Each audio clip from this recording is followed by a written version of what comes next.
All right, it's day 4 of cooking, and tonight we are making what my kids lovingly call my chicken bake. I was on a keto diet for a while, and I literally made this every single week.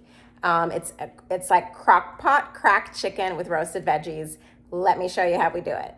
Got our chicken breasts, we've got cheese, we've got buffalo sauce, we've got ranch seasoning, we've got sour cream, we've got chives, Crockpot cracked chicken. Okay, so everything's in the crock pot. We have our chicken and we have all our ingredients. We have our cream cheese, we have our packet of ranch spice, we have our sour cream, we have our buffalo sauce, and the baked veggies, I just kind of get whatever I have on hand. Right now I have sweet potatoes and Brussels sprouts, and then I also have these carrots I'm gonna roast.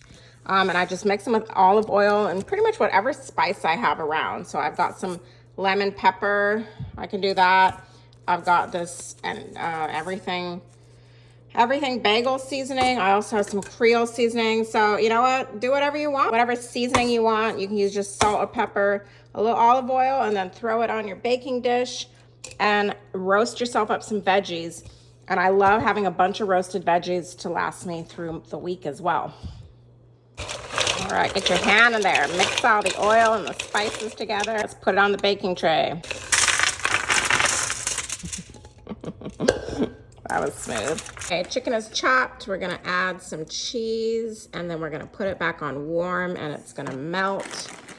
And sometimes you can even add little bacon bits into it. That makes it taste so good. Here's the final product. Our roasted veggies are out of the oven. All right, my favorite way to serve this is just put the roasted veggies in first and the chicken on top, and I like to eat it in a bowl. It's kind of like comfort food, and it's so yummy. It doesn't look so good in the video, but it tastes great.